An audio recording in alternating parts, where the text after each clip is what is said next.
Welcome to the Motoring Podcast, your weekly discussion of motoring news. This is episode 80 on Monday, the 19th of December, 2016.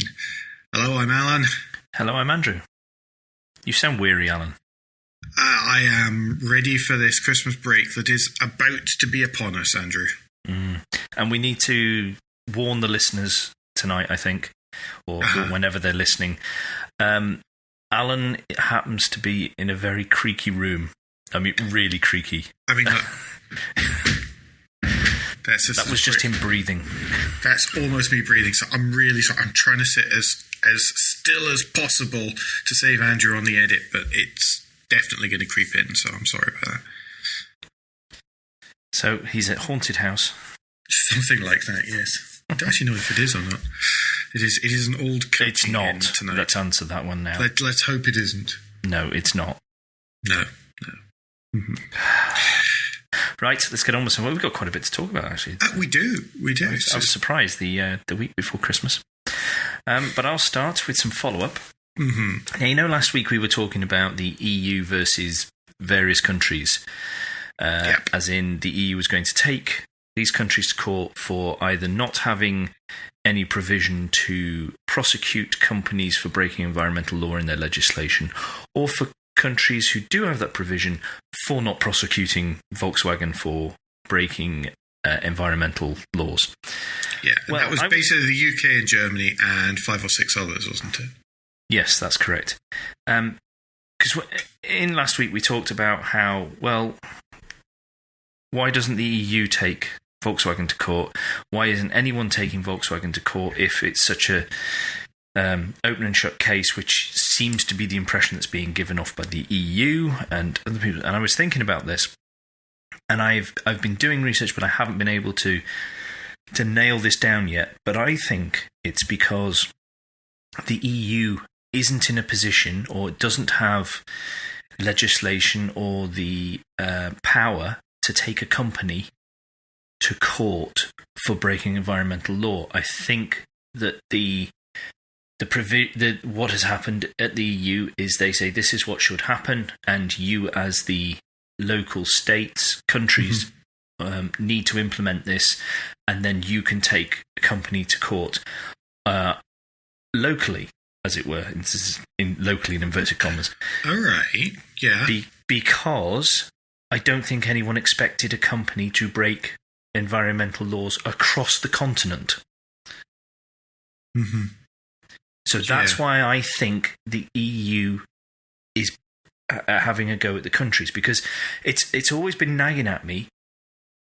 If it's so obvious, if everybody's saying, oh, look, they've clearly broken the law, why isn't anyone taking them to court? If they're breaking an environmental law in this country, why hasn't an environmental group taken Volkswagen to court? Mm-hmm. It's one thing to say the government hasn't, and and the EU is now looking at that. But if Volkswagen are breaking environmental law, then somebody could probably should be able to start an action in a country's legal system. Mm-hmm. So that's why I think it hasn't happened at a European level. But I am surprised it hasn't happened by, if it is so obvious, and if it is such a open and shut case, why someone like Greenpeace or Friends of the Earth or someone like that hasn't done this in one of the countries. Yeah, yes, I agree with you. I can't see a flaw in your argument, I don't think. But you would think that if there was... You would think that if there was a case, then Greenpeace or one of the environmental groups would really be in there,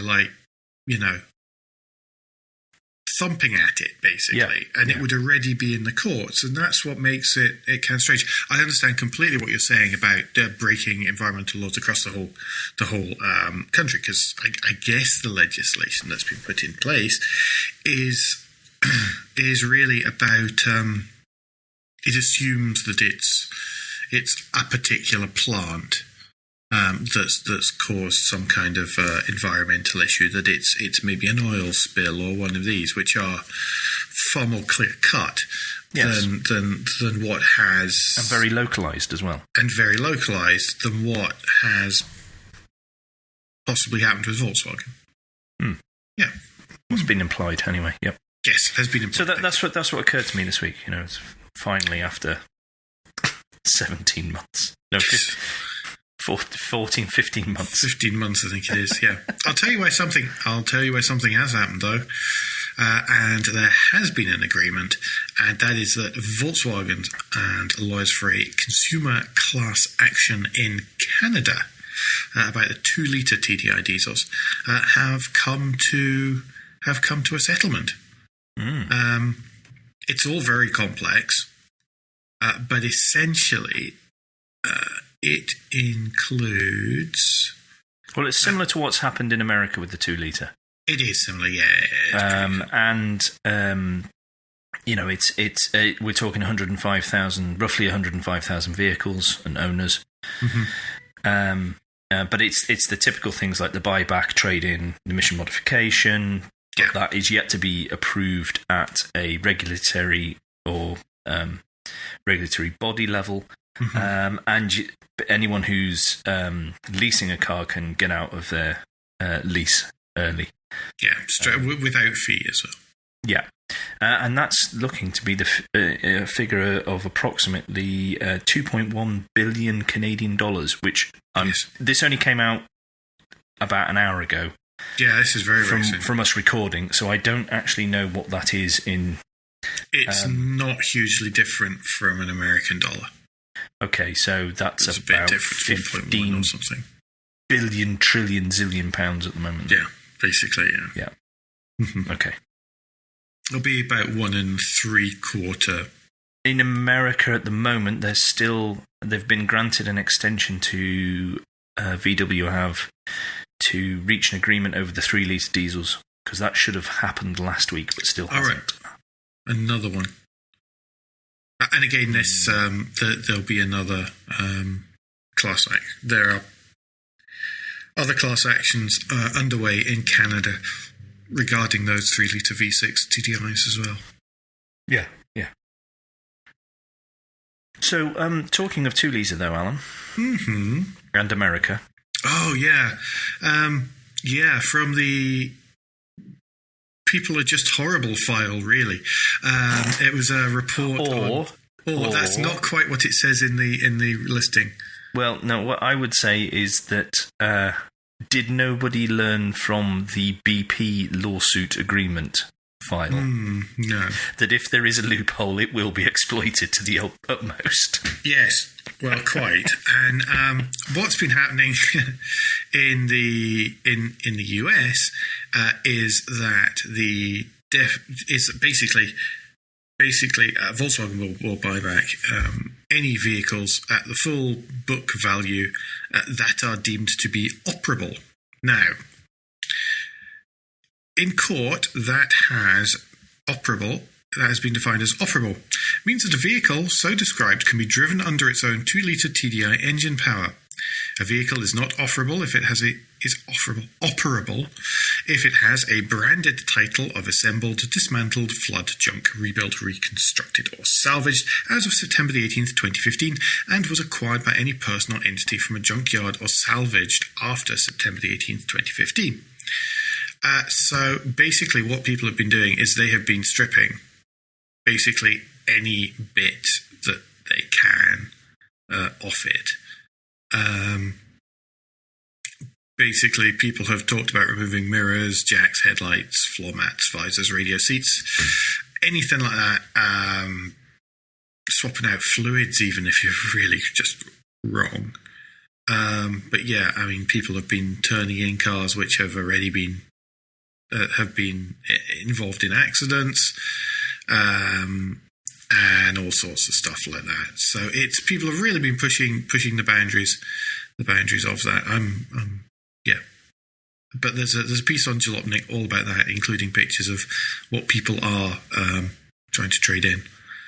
Missing grills and headlamps and bumpers and everything else, which can easily be sold on to other people to fix their non-TDI Golfs. It's a bit, So there you go. You can do that. I suppose there's a thread over at TDI Club as well, according to Jalopnik, where you can join in the fun discussions. Nuts. Yes. One last piece of Dieselgate follow-up to round off the year. And it's the facelifted A3 2-litre TDI, which there are reports, it says in this Autocar article, that it's using emission cheating technology. Oh. And this is the new A3. There's two things here, isn't there? Either one, it is, and wow, just the level of stupidity is amazing. It beggars belief. Or two, it's not, and this is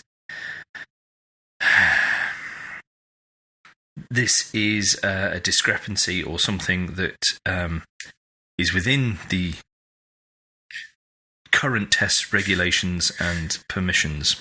Mm-hmm. But if it is a cheat, oh my god! But so, according to this Autocar article, the emissions are alleged to be manipulated on the A3 fitted with a 2-litre TDI engine after it was revealed that exhaust gas measurements varied according to temperature, which is evidence of the use of a so-called defeat device. Surely it's to do with the engine.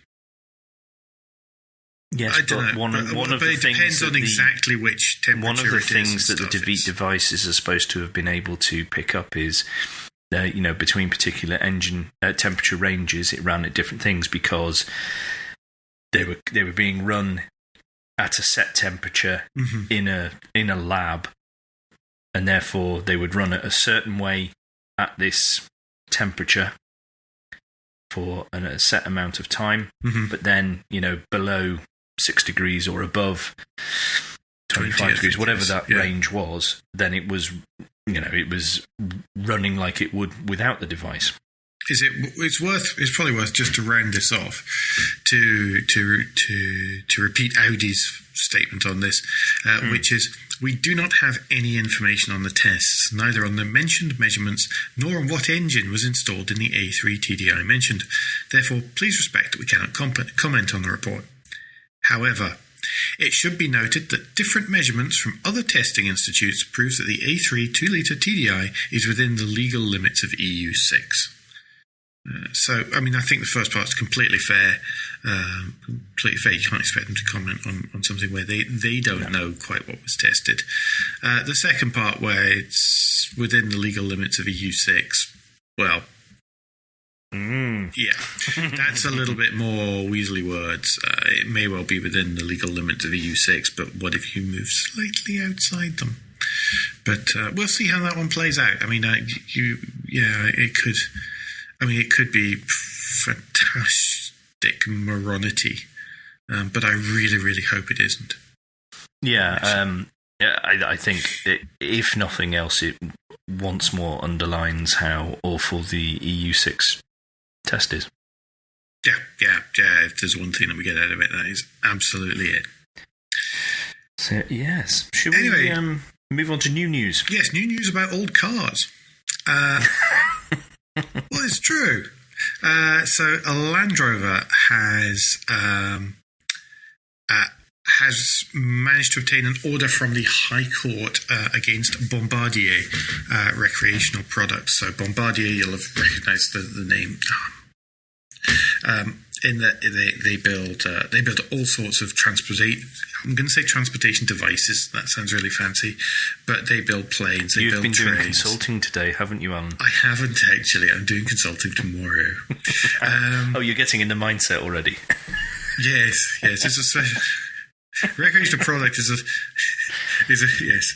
a specialisation of a transportation product.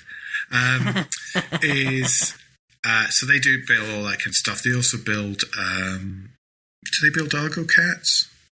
They definitely build snowmobiles, all sorts of stuff like that. So Bombardier build all sorts of vehicles, Canadian company. But anyway, way off topic already. But essentially, Land Rover are blocking Bombardier for using the word Defender or other similar names. For example, Defender Max here in the EU. Because basically they want to keep and protect the model name. So they're saying it's their intellectual property, aren't they? They are saying it's their quite rightly saying it's their intellectual property, and they intend on remaining vigilant on this sort of matter across the 150 or so markets in which Jaguar Land Rover sell vehicles. As it stands, Bombardier have to pay a small amount in damages and legal costs, and more than that, they've got to remove the Defender badge from products and brochures. So they've got to rename whatever it is that they were going to name Defender. Yep. Which is fair enough, I think. Yes, absolutely.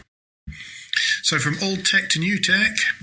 Yes. Smooth segues are us tonight. Have we mentioned Zap Map even on here? I'm not sure. You and I may have a while ago, because we've definitely talked about it. I know I have it on my phone and my iPad because I was doing some research. But yeah, it's pretty good. For those who don't know, Zap Map is an app or a web service that shows you the location of charging points all around Britain, including telling you what type of charger it is and what type of vehicle can charge against that. Mm-hmm. I think you were saying to me before that you can actually put a vehicle type in and it will point out where all the charging points are, although it's not got all models at the moment. No, you choose a vehicle and it'll show you. So if you choose a vehicle that's Type 2, then it'll show you all the Type 2. It'll filter the map, basically, and it won't show you CHAdeMO chargers. It'll just show you Type 2 if you've got a Renault Zoe, for example. Mm-hmm. So it's quite a cool map, and they get feedback from users, so it's a bit like Waze in that way. Yeah, it's crowdsourced. Yes, crowdsourced. Thank you that's what I was struggling to come up with. But they've upgraded it slightly, where it will now have dynamic network data across multiple UK networks, with partnering with ChargeMaster, so that you'll be able to see whether a charge point that you can use is actually being used or is available for use. So it's real-time information. Yeah, and it's real-time information coming from the provider's data as well, which is what's really cool about that. Mm. Which I think is a great thing. So all the EV owners will know where all the FEVs are, so they can go and stone them. Yes. Well, it doesn't actually tell you that it's a FEV clogging up. That's the next upgrade. You pay a premium rate for that. I'll stop giving people ideas. But talking about charging points not being blocked but being used, I saw today that Elon Musk has acknowledged that some Tesla owners, this is more of a problem in the US, are charging their cars, but then leaving them there longer when they're fully charged. So now there's been a new update that tells you that you will be charged for idle time. Yeah. So if you've paid before January the 1st next year, where you will no longer be guaranteed free use of the supercharger network. Mm-hmm. If you're on the free supercharger service and you stay after your car is fully charged, then you will be then charged by using it and blocking the bay. Yeah, 40 cents a minute or something, isn't it? Oh, well, that's going to get your attention. Yeah. Well, will it? Will it really? Because what's the price of a Tesla at the moment? These people have money. Well, yeah, but still, it should. Yeah, that should grab your attention. It's steep enough that it should certainly grab your attention. Yeah, I think it's probably a good idea. Actually, that sounds terrible, but I've heard that this is a bit of an issue. Well, I think it'll help get people to not just do little top-ups. It'll make them think a bit and behave.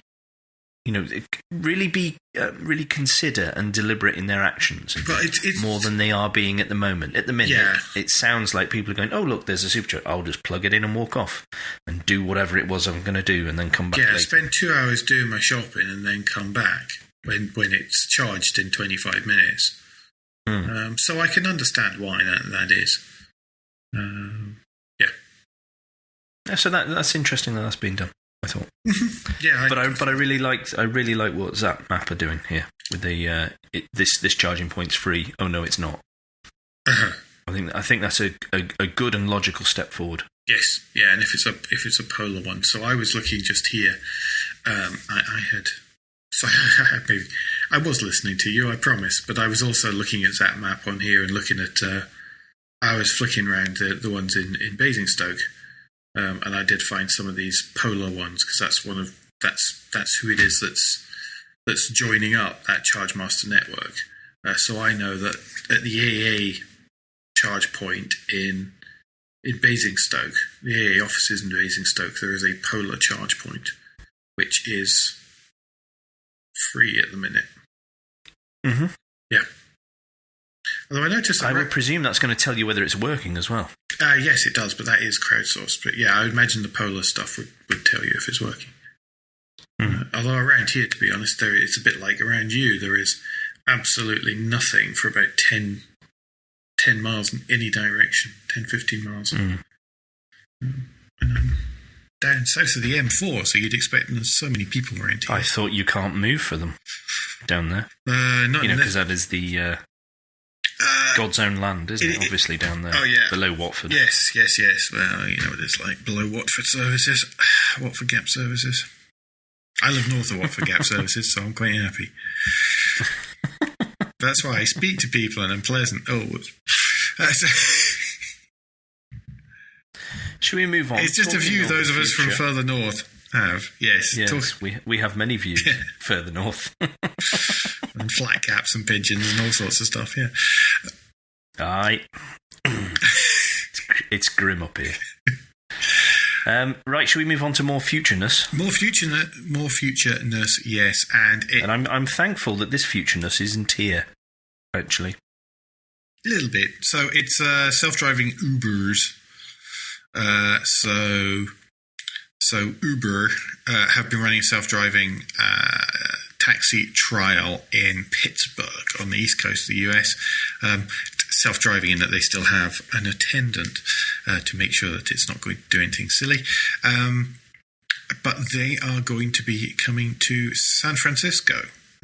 They are in San Francisco. Oh, they're already in San Francisco, pardon me. Oh, yes. This is developed very quickly, this story. Sorry, because this is a December the 14th story, which is just at the weekend. And just last week. Escalated quickly. Just last week, yes. And it says may soon find in the technologyreview.com story that I've got in front of me. All right, so they are actually already in. The XC90s, they've got a small number of XC90s now in San Francisco. Yeah. And Uber have decided they did not need to apply and get the Californian permit to drive for self-driving vehicle to drive in California. And this is a $150 permit. Yeah. This then escalated quite quickly to Californian regulators saying, DMV, stop right now, or we are going to be really quite cross, and there could well be legal things in one of those generically written, yes, fill in the blanks. this could this could equal court proceedings or something equivalent. Yes. One of those. But Uber have ignored this and said, well, we have drivers in attendance, so it's not self-driving. So this has caused commentators to suggest that actually this is Uber playing silly so-and-sos to bring to the attention or bring it become a what do you call it? Become precedent with this technology and say it's not self-driving, or if it is, then Tesla need to do the same, because that's what people have leapt on. They've said this is Uber's play to make sure that Tesla is regulated the same way with their driving assistance thing that I will not name. Yeah, I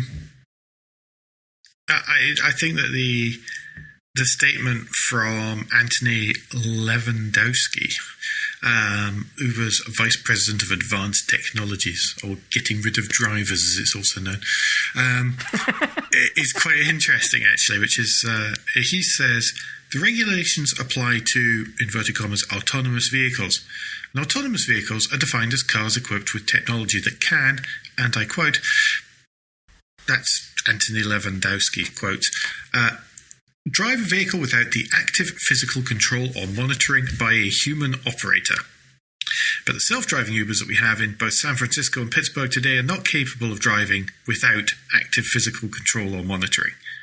So he's saying, well, they're not actually self-driving cars by your own definition, which, you know, I think it's important that these things get prodded and tested and checked, by which I mean the laws around it. You know, $150 is pocket change. It can come out as petty cash for Uber.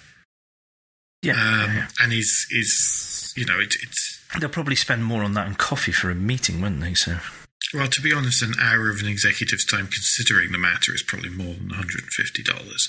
But I think that they are intentionally trying to make a point here, which... And I think that they are prodding a stick at the bear, aren't they? Yeah. They really are. Yeah, they're very good at that. I don't understand how people have leapt to the conclusion that Tesla are the main real target for this, because Tesla have the permit. Have the correct permit that they need to do testing.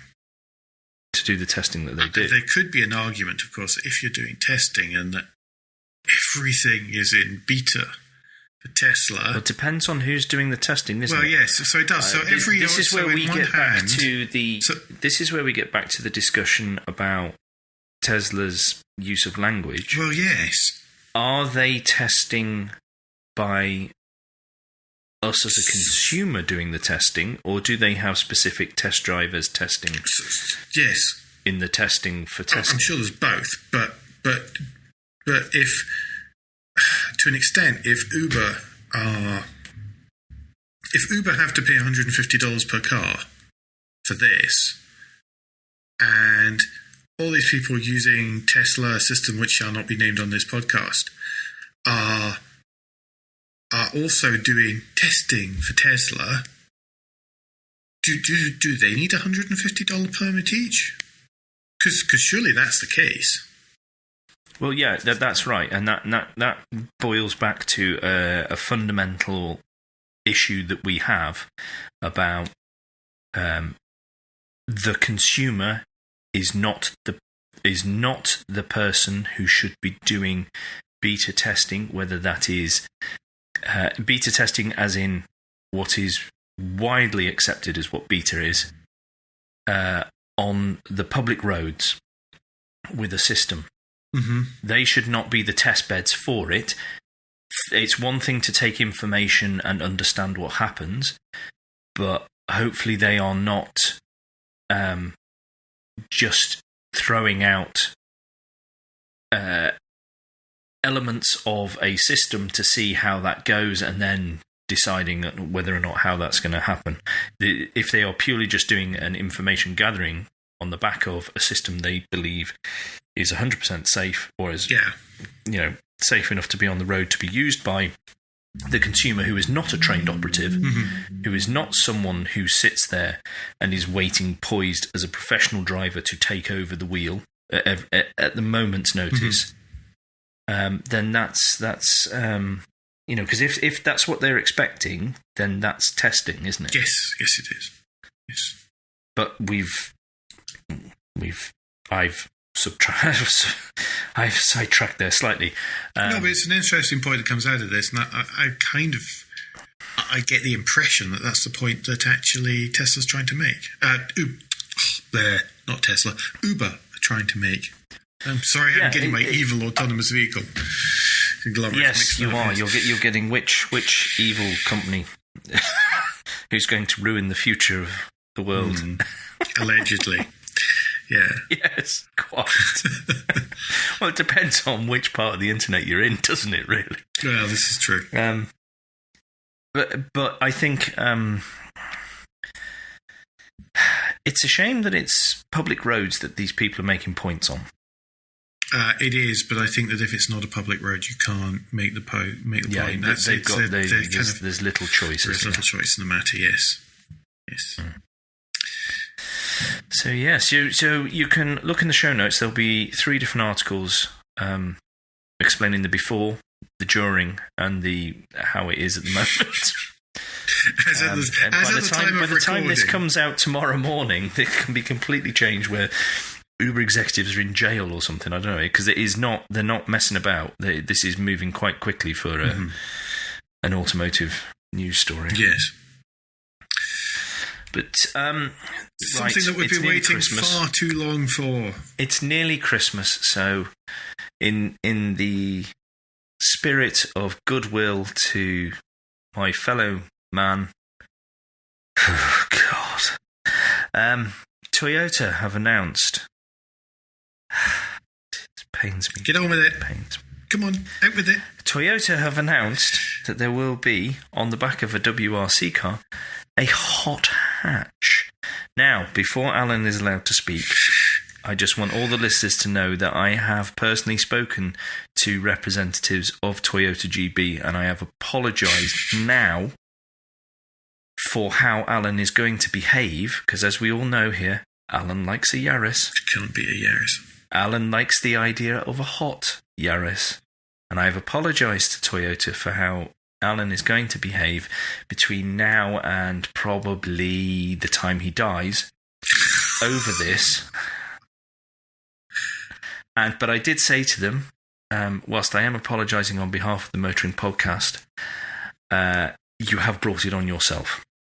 Who they brought it on. So Alan, are you a little bit happy that there is a Yaris that will come out that doesn't require you to prat about with it, enhance well, hopefully its capabilities? Hopefully, because the last one, the 1.8 T Sport Mark II, was not a wonderfully awesome vehicle. But yes, I am really excited by this. Genuinely excited by this. There's a kind of little sort of marker rendering style sketch of a 3-door Yaris with spoilers and big wheels and stuff, and I also have been assured that it is actually going to happen, because I said, well, I'm not going to get my hopes up. But that's really, really interesting to me. Really interesting. Well, it's interesting because it's not, that's another manufacturer that's looking at hot hatches. Yeah, and it's been a long time. I mean, don't forget that not long ago I had a Honda Civic Type R, which, is turbocharged and it's variable valve timing and all sorts of funky stuff in a front-wheel drive hatchback. And Toyota did that quite a long time ago with the T-Sport TTE, the supercharged one. So, they used to have form at this stuff. We've all loved a Celica GT4. And it's been a long time since there's actually been a performance-oriented Toyota that wasn't a GT86. So this is really cool to some of us. I'll get back in my box. Well, you look at it now. No, it's okay. I mean, it's nearly Christmas. You're allowed this brief time. I'll let you.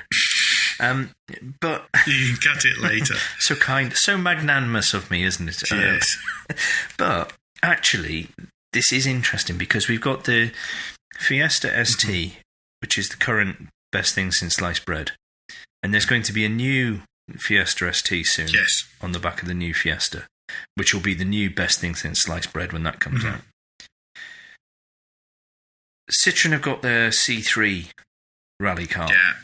So and the DS3 Performance is a similar size and stuff to what this will be. Yeah, but I'm thinking more. But that's more aimed at Mini and maybe the BMW 1 Series, isn't it? I'm thinking, a proper Super Mini that that normal consumers think about as a Super Mini rather than something else.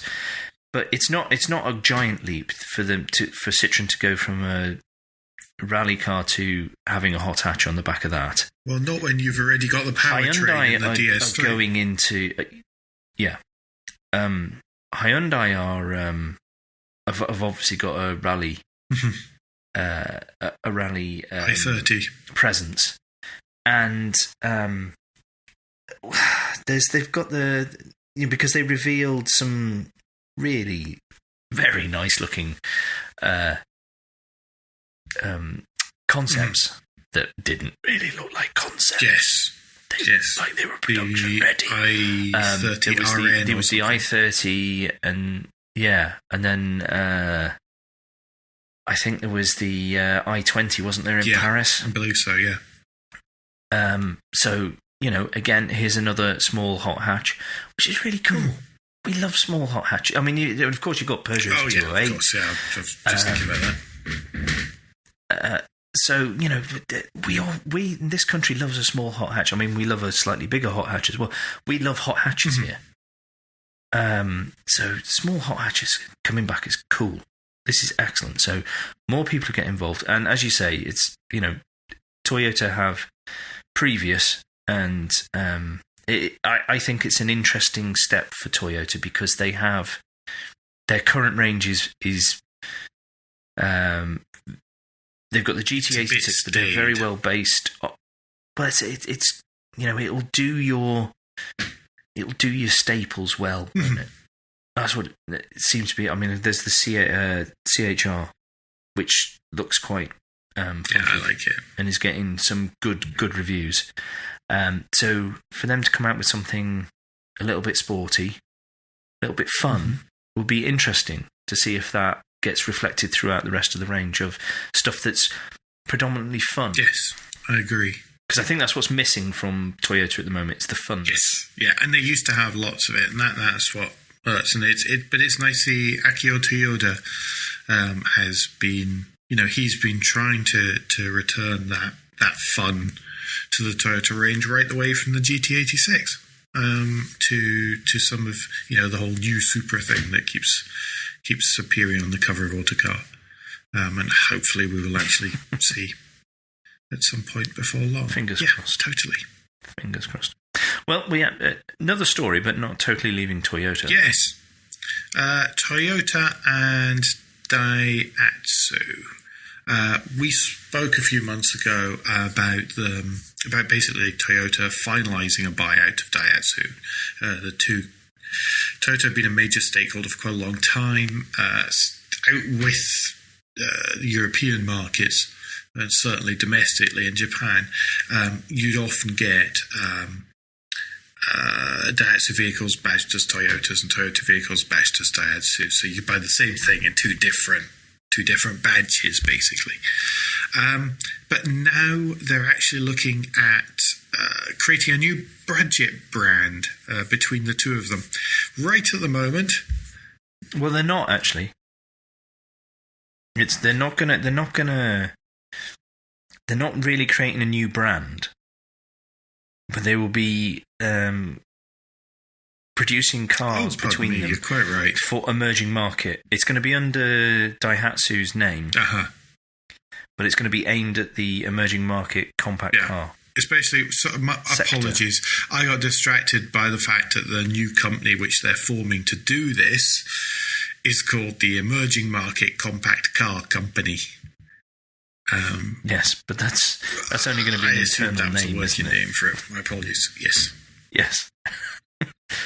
Designed by someone who can't make titles. No. The Ron Seal Leonard of Quirm approach to product titles. Yes, quite. But yeah, I mean, you can see how this would work. Stuff like the Daihatsu Terios, and things which I think is really cool. No, I do like Daihatsu cars, but not that. That was no. The Terios. Oh, the Terios was fantastically popular with retired gamekeepers. Well, it's fantastically popular with one retired lady round us with the purple one. Oh, right. Oh, well, never mind. They were very popular around my parents. Lots of people had them for sort of climbing up to tend their sheep and stuff. Yeah. But I'd have a Jimny. Well, that's the alternative. It was that or the Jimny. Yeah, Jimny's cool too. Yeah. Which also you could buy. So do you think then, if it's going to be under Daihatsu's name, do you think this could lead to Daihatsu coming back to the UK as a as maybe competition to Dacia? Possibly, but I think it's a little bit. I mean, I know in this article it says, "Oh no, we're not going to do that. No." But Dacia has done quite well. I mean, I know we were talking earlier before we started recording that their figures have tailed off a bit recently, but they've just brought out new, refreshed models. Yeah, and it could have been breaking. I think there really is a market for.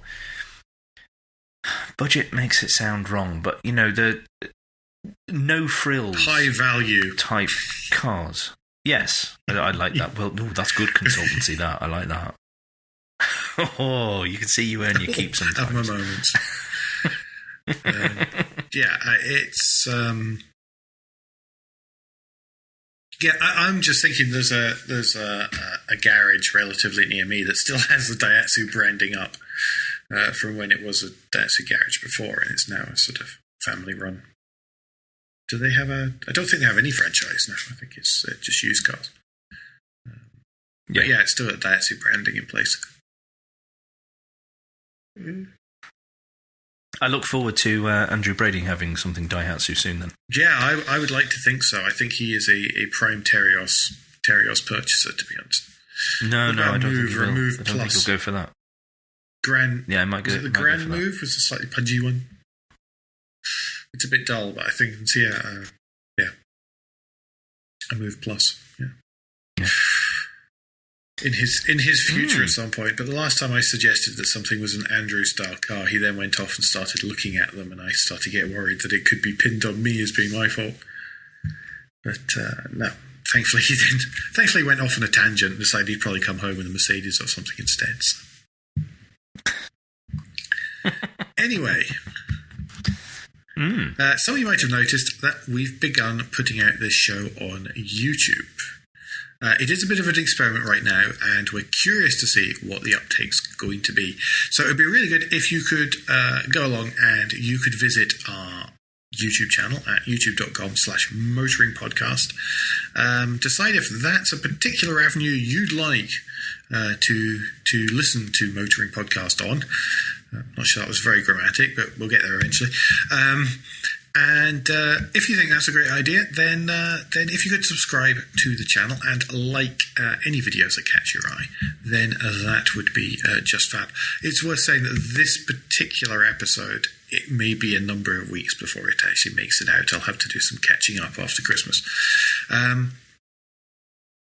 But of course, that doesn't mean that I'm not going to ask you to take a few moments to tell a friend about Motoring Podcast and Review, and to leave a star rating and review for us via the podcast playing platform of your choice.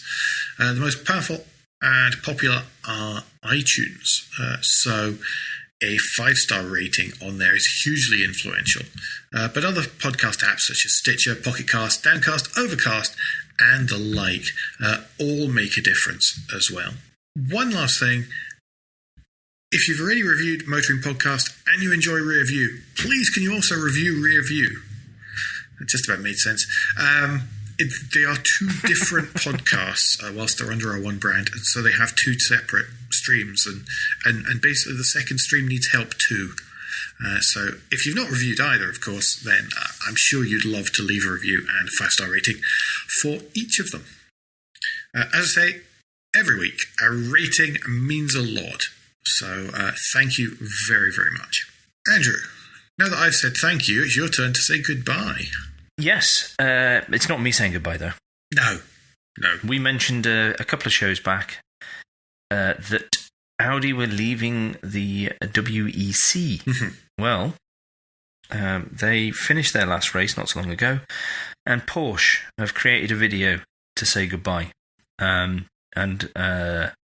not that I'm overly sentimental and soft. I merely had something in my eye when I watched this, but I thought it was an excellent 1 minute, 45-second film that reminded us of the fun, I think, that these teams and companies actually have over this. I mean, I know it's very, very serious and there's a lot of money goes into these things, but they display an element of fun and enjoyment. And respect for each other. Well, yes, I mean, it's very much a respectful. It is not poking fun at them, but it is showing a sense of fun. And that's missing sometimes in other forms of motorsport. Mm-hmm. So there will be a link in the show notes, and if you and I thoroughly recommend you going to watch it. It is a very good video, and like I say, there was something in my eye. That's all it was. Okay, yeah, just a bit of passing grit, huh? Yes, that's exactly it. In other news regarding projects and stuff that we've talked about before, then poor Ian Seabrook has been in his garage quite a bit recently, and it's just quickly to report that there is more and more progress going on regarding Ellie, the Project 2CV. So there's lots of bits and pieces happening. I've got a funny feeling that as long as the weather's not too dismal over Christmas and New Year, then there's going to be quite a lot of progress on this. So he wants it back on the road in January. He does want it back. Her back on the road. And there was some muttering about January the 8th, but everything's stopped scrolling at a reasonable pace on my laptop now. So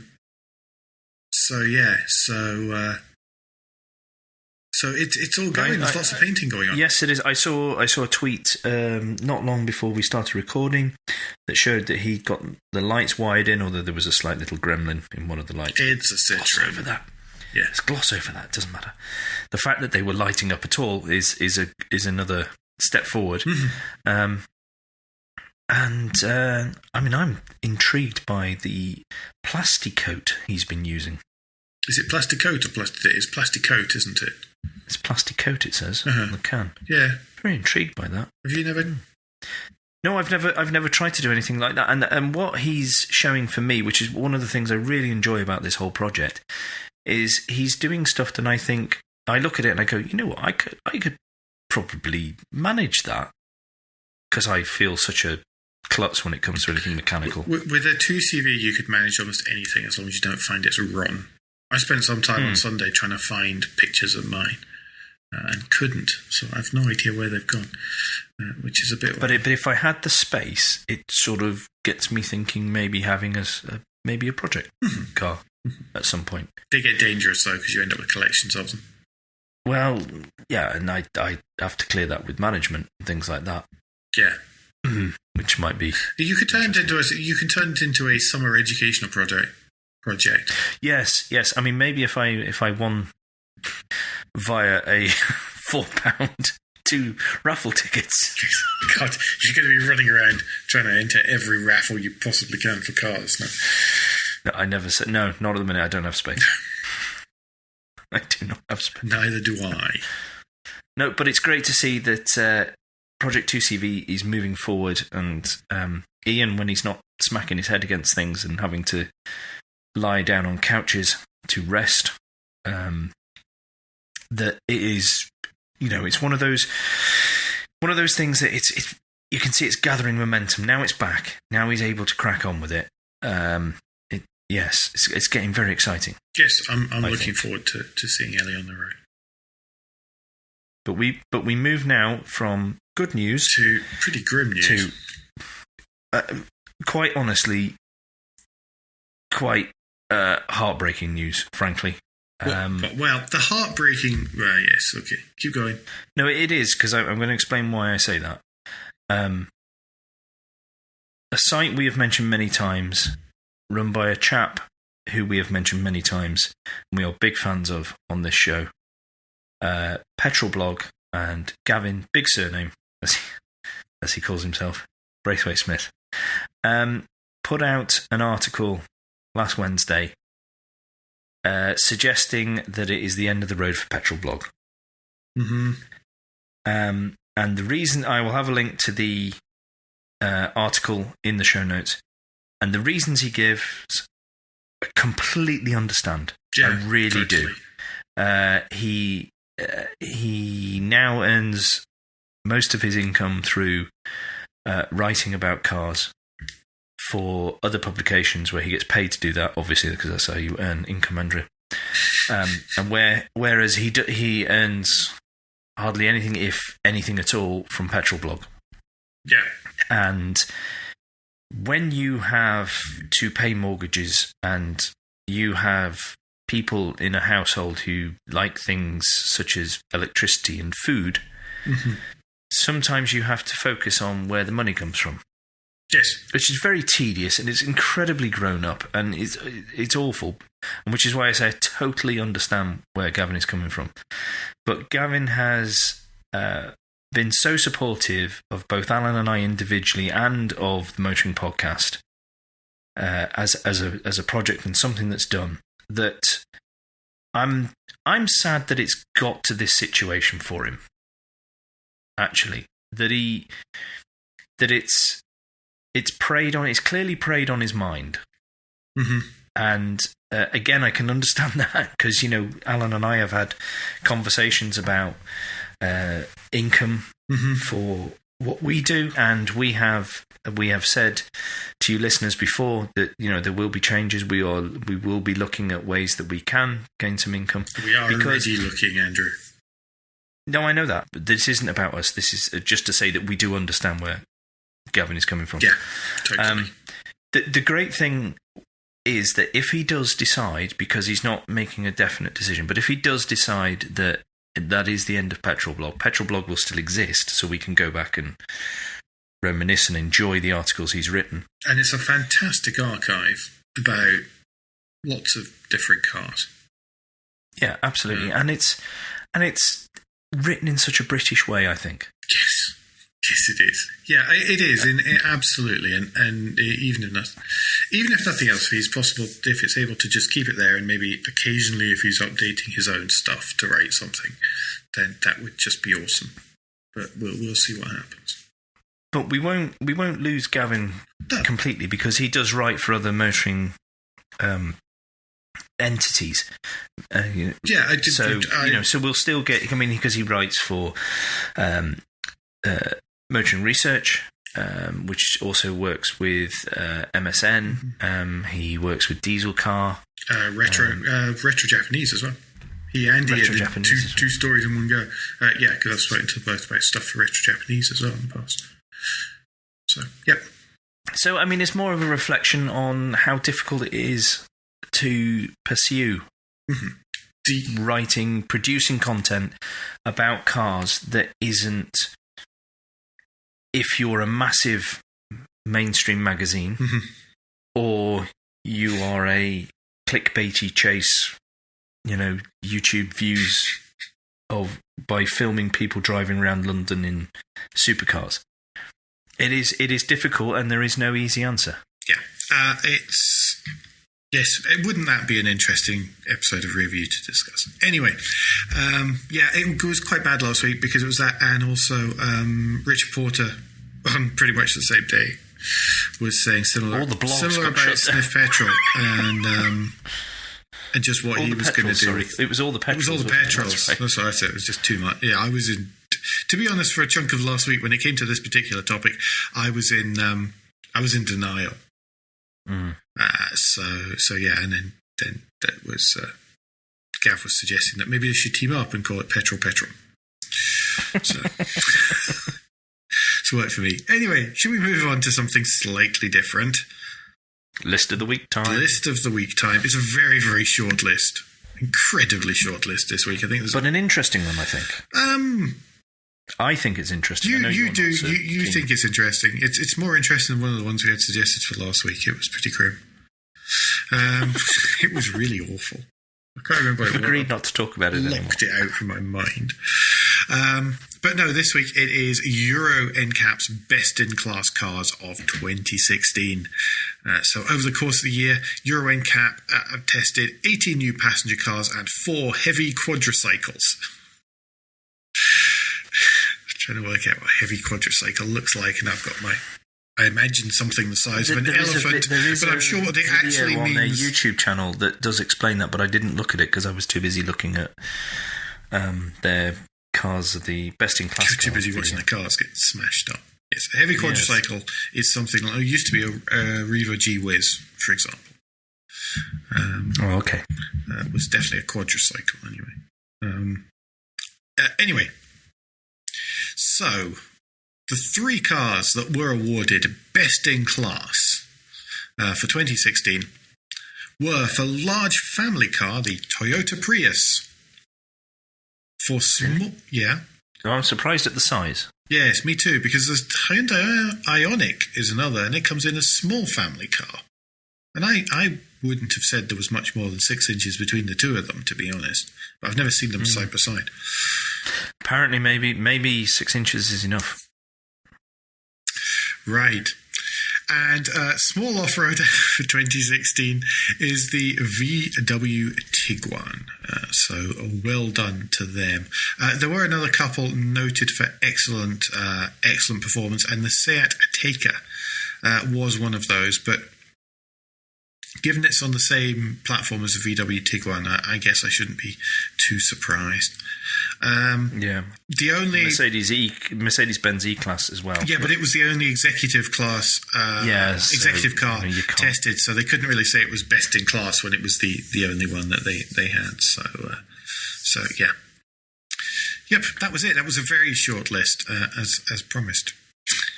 But the rest of that, there's lots of stuff as ever. The Euro NCAP website is really quite an interesting and slightly alarming place to waste some time on Tinternet, because they do have all the videos of all the vehicles, plus lots of other stuff and resources. Yep. Ding. Yes. Now, thought I got away with it. No. But Andrew, for the pesky kids. But Andrew, one final news story for the year. Yes. What is it? Well, apparently, we, as in the public of the world, have obviously annoyed Porsche enough that they have released a video explaining how to pronounce Porsche, which will be in the show notes. And it tells us repeatedly how to pronounce Porsche. So you can go away and listen and see how I have just been pronouncing Porsche wrong all the way through that little segment. It should be Porsche. According to the slightly camp voice. Porsche. It's a Porsche, though, for me. I kind of go for the middle ground and sort of mutter the E at the end is my way around it, because I've never been quite sure either. So, yeah. Anyway, it's nice to see them keeping us right. Well, it has been a debate that has gone on for some time. Yes. A definitive video works an absolute treat. As ever. That's it for news for the year. That is it for news for the year. Next week, is it? There's next week is our review of the year. Yeah, next week is our review of the year. Sorry, excuse my confusion, people, but we've recorded the review of the year before the end of the year. Yes, we've recorded an awful lot recently. Because there is another show later this week. Yes. There's a... so anyway, this is it for Motoring Podcast for the news show for the year. We've got a review of the year and how we did with our prediction each last year, and a number of predictions. Possibly few of them were actually made for next year, as well as a bit of a round off of what we've done and what news stories have been and all that kind of stuff, which was great fun to record the other day. So that's coming out next week. There's review at the end of this week, Friday. Yes, yeah, Friday's review. Break, and then it takes a break for a few weeks. And after review of the year, Motoring Podcast takes a break for 2 weeks, but there are reviews coming out in the meantime. Yes, that's correct. So there will be website-y side of review plus audio side of the review in many cases as well.